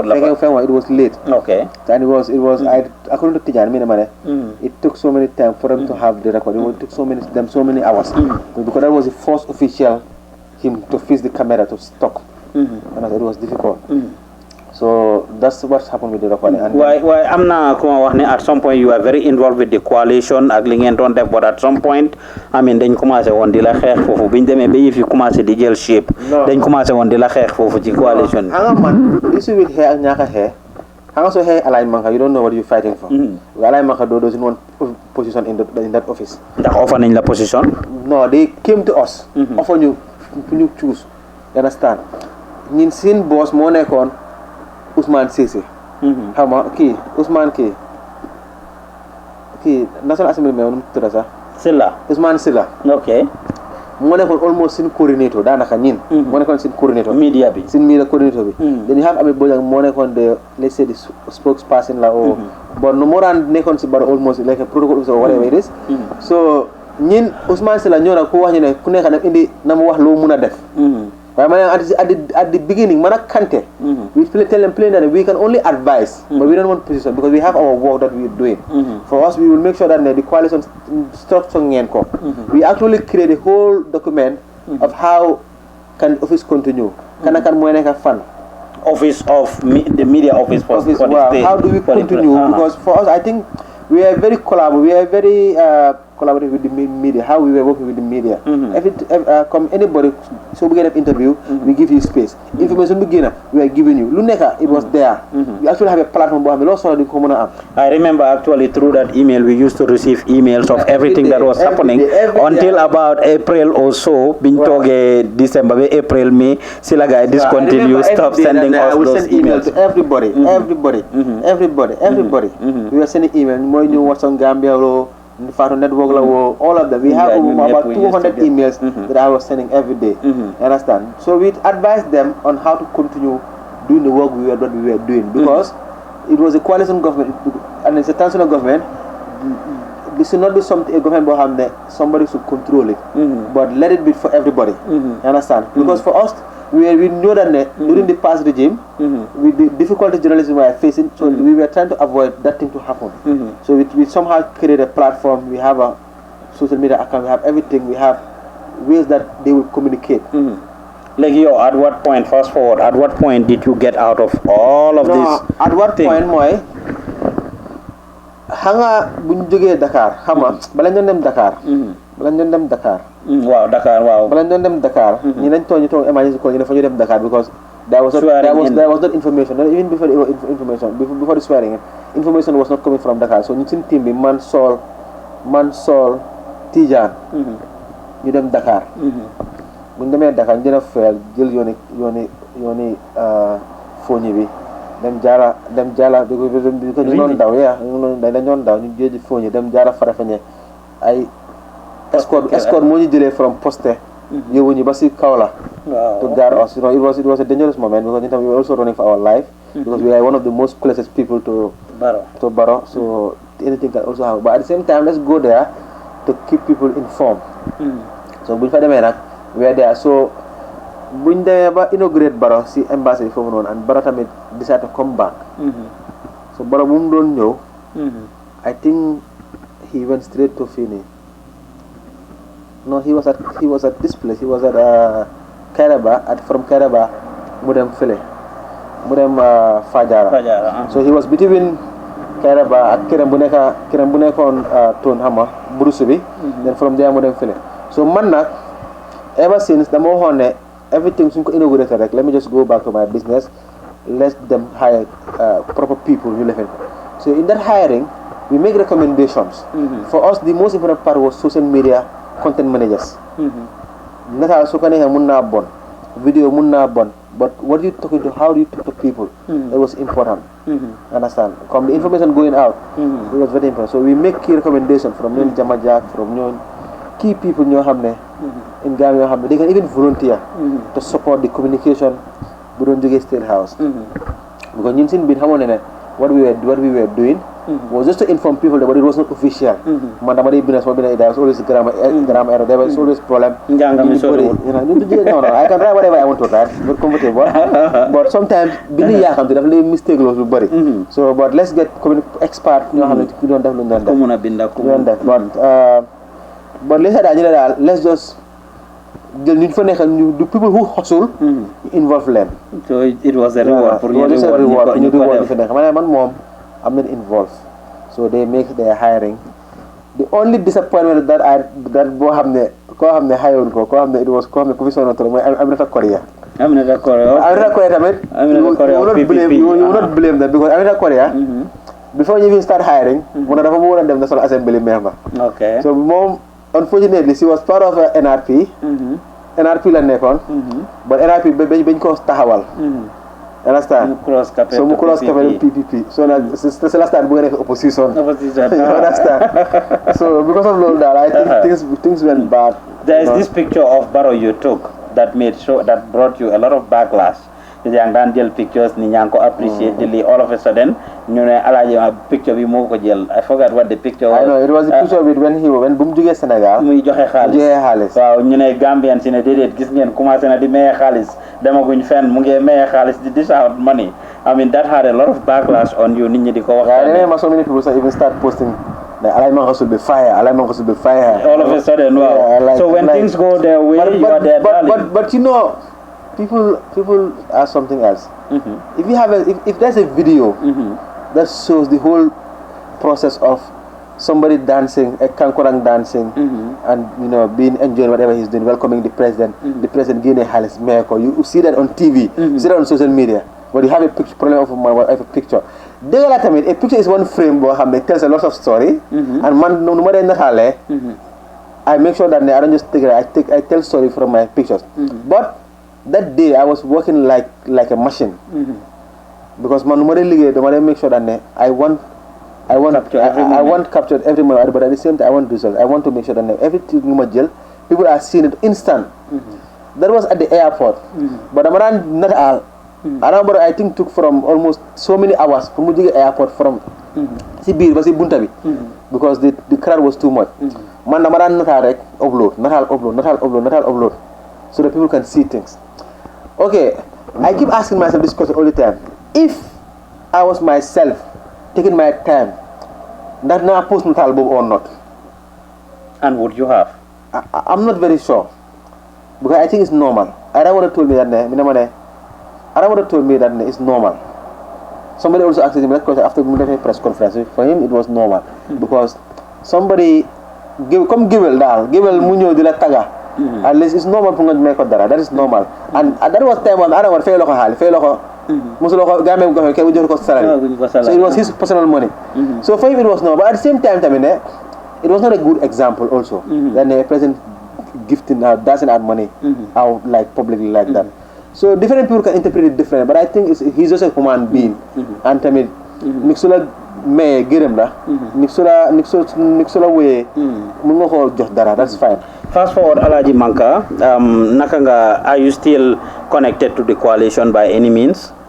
Yeah, I'm still supporting Adama Barrow. You're still supporting Adama Barrow? Yes. Okay. I'm still supporting Adama Barrow, even though some people can say that he's coalition Adama Barrow because this was coalition. So like you are team Adama Barrow. There's no more coalition. There is. No, there's no coalition. There is. Why bunduga chigambo? You are team Adama Barrow. No, I'm not team Adama Barrow. No. Barrow fans club. I'm not Barrow fans club. I'm not Barrow youth movement. I said you are team Adama Barrow. I'm still supporting Adama Barrow. Okay. As a president. Okay. As a leader.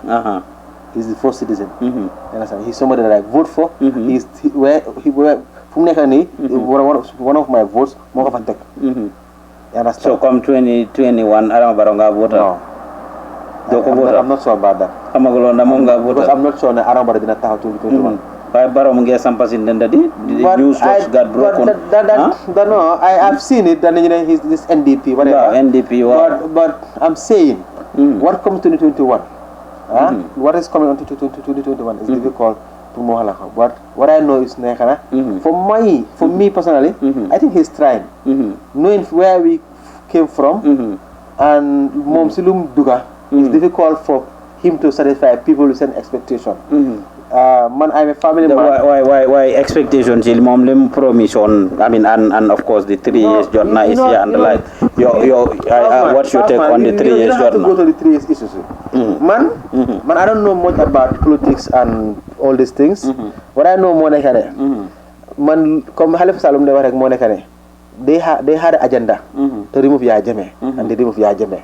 Anything after removing Yaya Jammeh, it was not put in place. Man, that's the mindset of Mantame.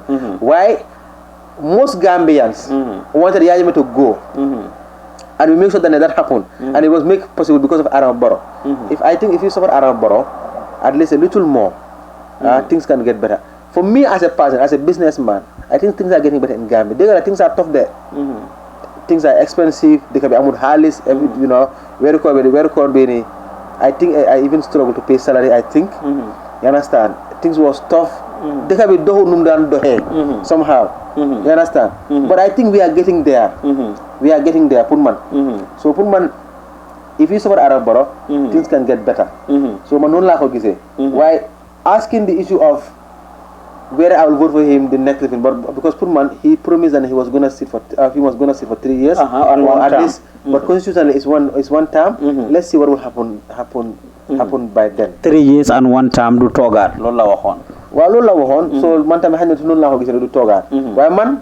Small political party. It's PDOIS. Beteji. Wow. But I will support Arab Borough tamit. You support Arab Borough. So I don't know.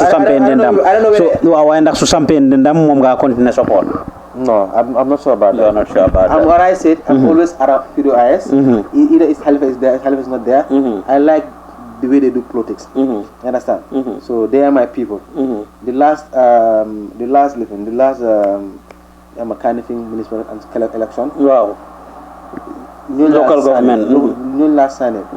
Halifa Munon Taharamit, Mom last Sunday. So I'm PDOIS. But Arambal is my president, and he's somebody that I think I like, and I will also always be with them.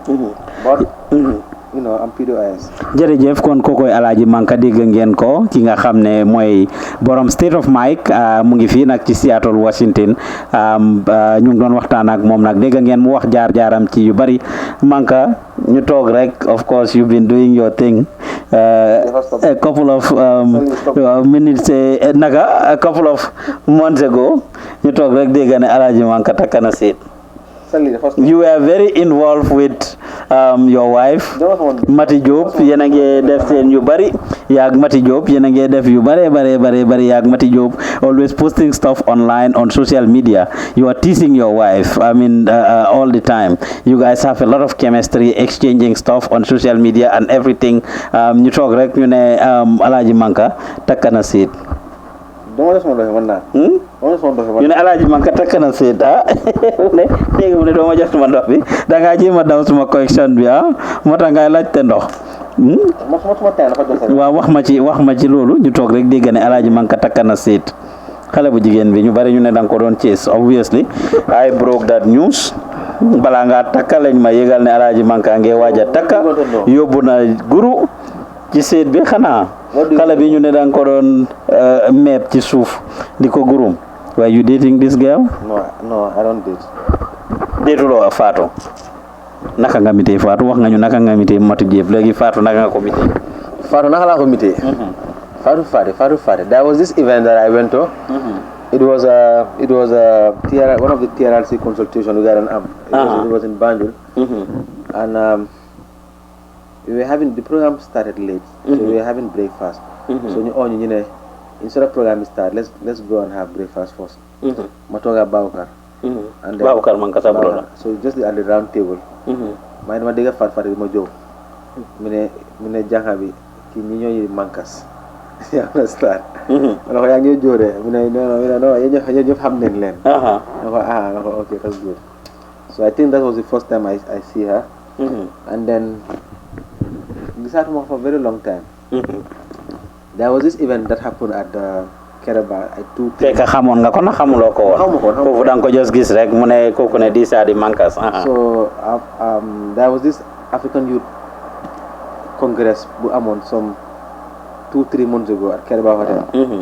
She was one of the people ushering the program, helping NYC. So foo laa ko gisaatee waar. And then we don't waxtaan.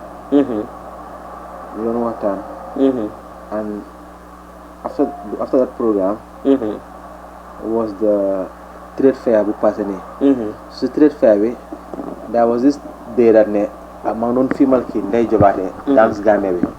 So janxa bi mi ne ma ne mu ngi dem street fair bi so si laa ko wax ne man tam maa ngi able them theater so it was just a close by so I'll come and see you but I came to see her but mënu ma wax ak because she was with her friend and it was not a comfortable time then later bu mu doon ñibbi maa ngi ñëw dafa mu doon ñibbi waaw fanaa fa ñibbi daal yeah but I think during those days we started conversation about that dama bëgg a takk jabar before we record it so no lañ started and then I was just disturbing her every day you know naka la every day but I think it was irritating and annoying then later mi ne ma ne fekkee ne I'm serious in whatever I was saying naa ñëw waxaa maamam si la ma jox maamam ma nuyu maamam so su mu direct ma gaay seen kër ma dem seen kër waxaa maamam wax maamam mi ne ma ne waaw she is grateful daal ne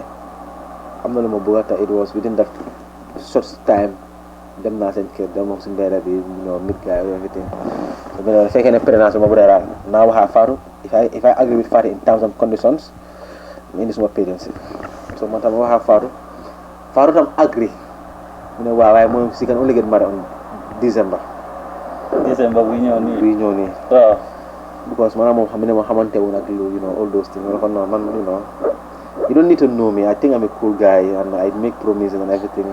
Fen you reject, Malala you reject. Your fen. How come when you say fen, moy? I think I'm a cool person. But I don't know whether I'm a cool person or not unless you are one of your alignment is cool. You're not at least Julieta and all those things, So I think I'm cool. So because of those things, it was just too much on her.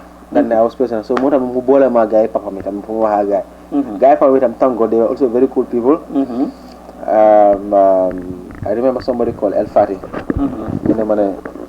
Mom more on coordinate things. So mom make sure na everything that I was doing. Everything I was doing. Mo fasting ko because mom mi la comme lum gom moy ñaari bugante mo dun to nekati sa di yagal def len ko lu gaaw rek mo gën nga nek di waste time so fast forward within 2 weeks daal ñu wax ma ne suma pere ma ñëw and then that's how my guys suma guys am day buñ fa dem la gaay that day la gaay bu mëna taka I remember you calling me nga ma dañ la taka jama no waaye ma tax that's what I plan fu ma taka that same day ba ñu ne ma no you can do it nañ jàppa bés fo nga dem nuyu family comme ko ñu ne xamoon la nga dem nuyu family bu nekk su nga xamee and they confirm ne waaw so nag la dem di nuyu Fati family bi yeneen family yëpp and then waaye man kuma bérégal suma news ne Alhagie Manka dafa takk si jabar be ma defe noonu ndax ma ne da nga doon déet Fatou si dëgg yow déetuloo Fatou mele ma doon déet Fatou dama la ma doon déet Fatou amoon laay ma déetuloo ko ñu ne da nga bañ rek pour ne moom mu ngi doon cuuc fele daf doon njaalo waayal mu ngi am jabar moo tax muy loolu laa bañ let me tell you about cuuc fele fi ñu dee cuuc fele dafa bëri de ba xam nga man ne at least bañ naa cuuc fele moo tax ma dem takki jabar understand so ñoo tam ñu nekk di wax loolu nañ dem takki jabar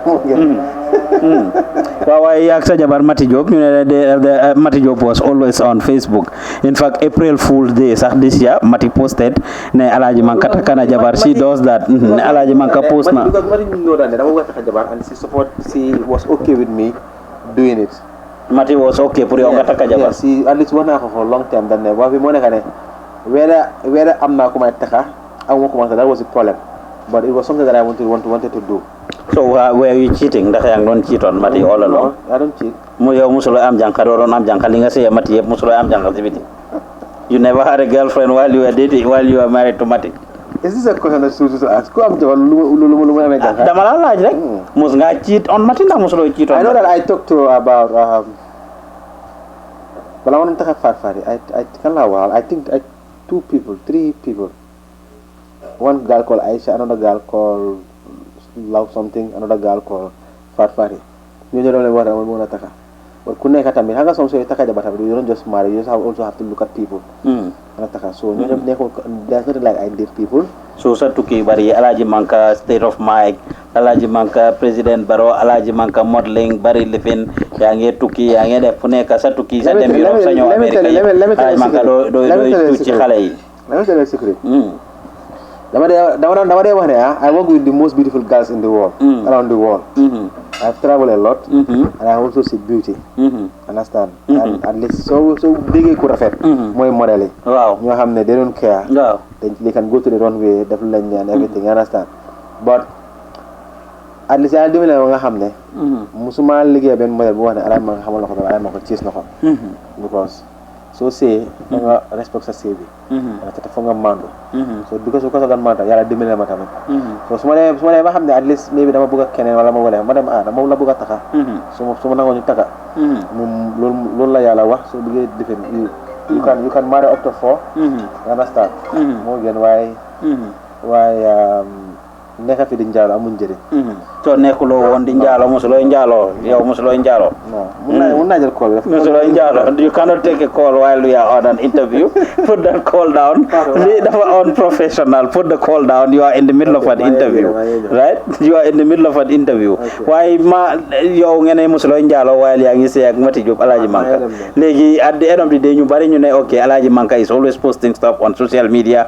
I mean moom ak Mati Jobe ñu ngi tiisante Maten ko tiis Alhagie Manka ngi tiis Mati.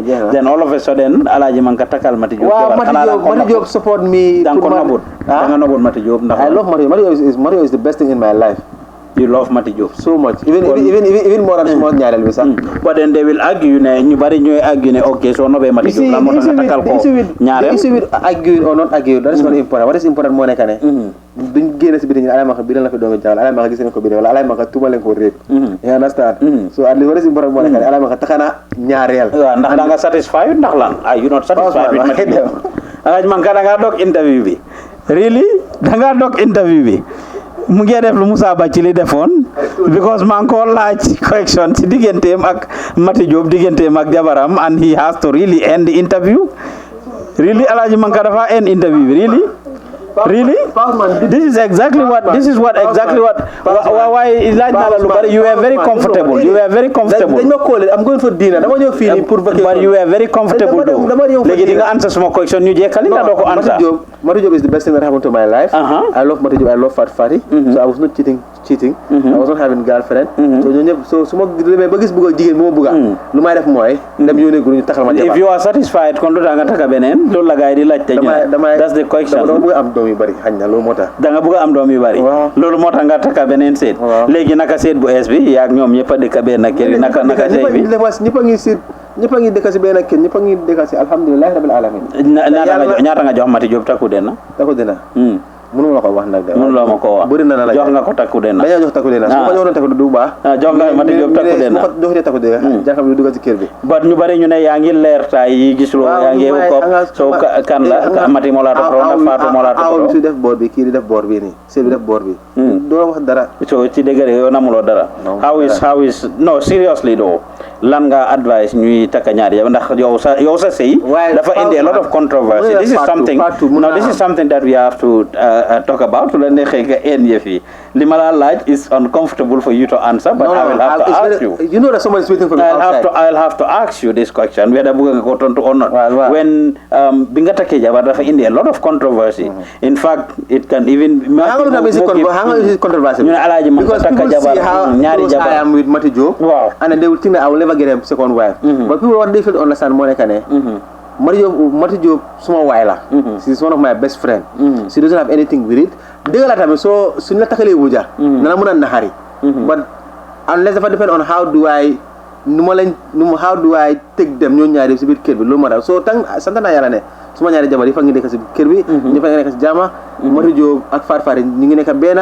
Mati Jobe doomu la ko di ooyee Fati di ko ooyee yaay every day ñu ngi caane di caaxaanante so they are all okay.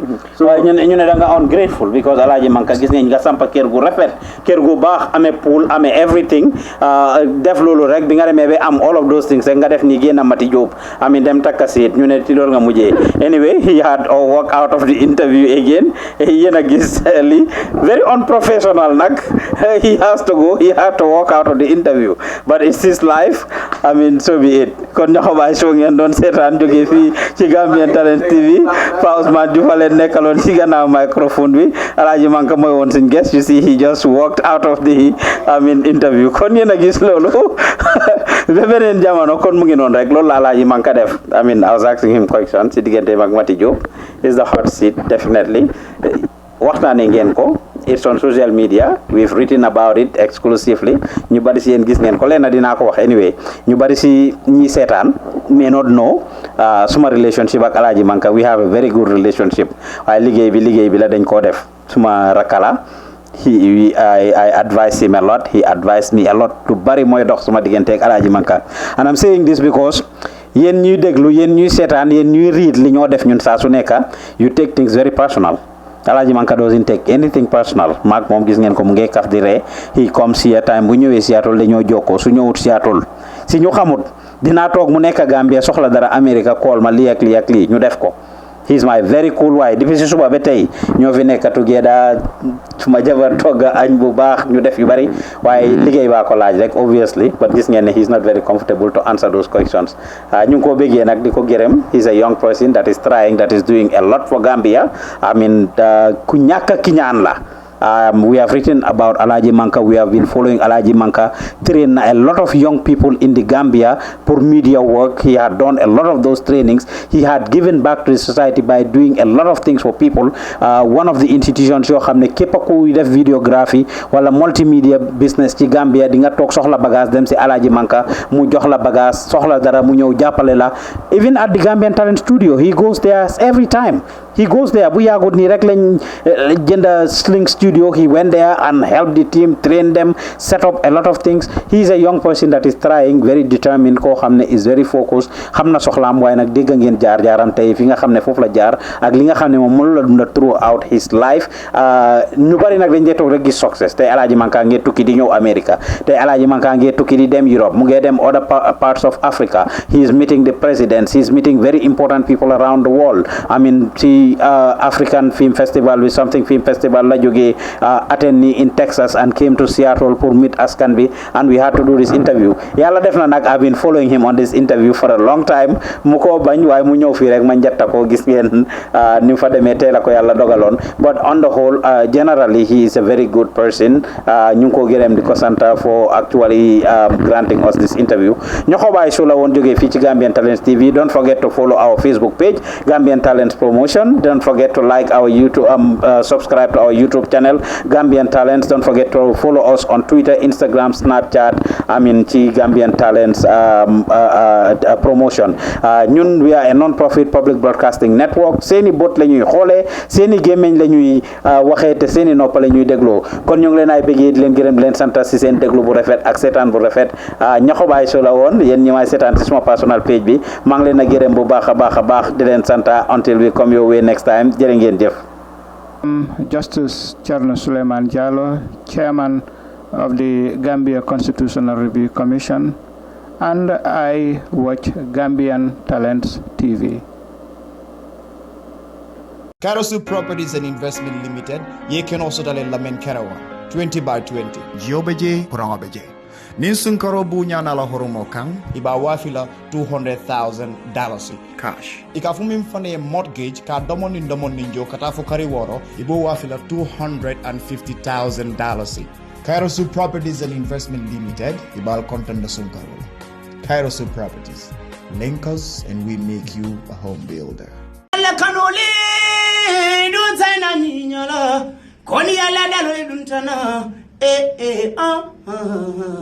Gambian Talents Alekano Yenyala Mandia Apachaki Alla Boilo Nyancho Jollof Arts. There's one part, you know what I mean, at Gambia Talent Promotion TV and all that. You get me? So let me get this loot house, it take a bit, a clue, what take a bit, TV, Bila, fee, fancy, and I'm the Jamai, a haters. Welcome to Gambia Talent TV show, you get me? Sen hol halatu pon inen ko sanni fele simbalit kineli halen daw yi tok diko foye fele cause Peppa TV bu nekk ci tundi Gambie gi Gambian Talent TV moy seni bay man one pack mako wax ku ko dina nga def lenen comme gaay ñu ñoy defé ya nga understand ñun ñoo fi ñew xoral di régler lu fi manqué di mutal lu fi manqué di def lu fi ken deful mu ngi ni Jamban Sura Glamour, Jamban Sura fii si biir dëkk bi dama ne ku doon daw na nga bàyyi daw ku doon xalaat na nga bàyyi xalaat parce que original materials la ne dama ne yéen ñi nga xam ne yéen a doon xalaat naka la fan la ak foo koy amee si Jamman's Real Glamour rek nga ko amee fépp fu waay nekk rek ñu indil la ko si sa bunti néeg si sa bunti kër yow su dee yaa ngi Europe bul xalaatati dara call ñu rek ñu waxtaan ak yow ba juboo sa piis si sa bunti néeg dama ne Jamman's Real Glamour mi ne duma am bitik de déedéet man si askan bi laa nekka foo leen ma woo rek ma tax. Jamman's Real Glamour xeeti piis boo xalaat amal na leen ko fi lu si mel ni Facebook Taka peinture Polman VIP batik Instagram WhatsApp xanaay wax day jeex. Jamban's Real Glamour yëngu nañ de askan bi yëgu leen ko kon ma yëgal leen 782 55 87 wala 299 2967 ba tey nga email ñu jambamfatumk@gmail.com. Jamman's Real Glamour. Jamman's Real Glamour. Jamman's Real Glamour.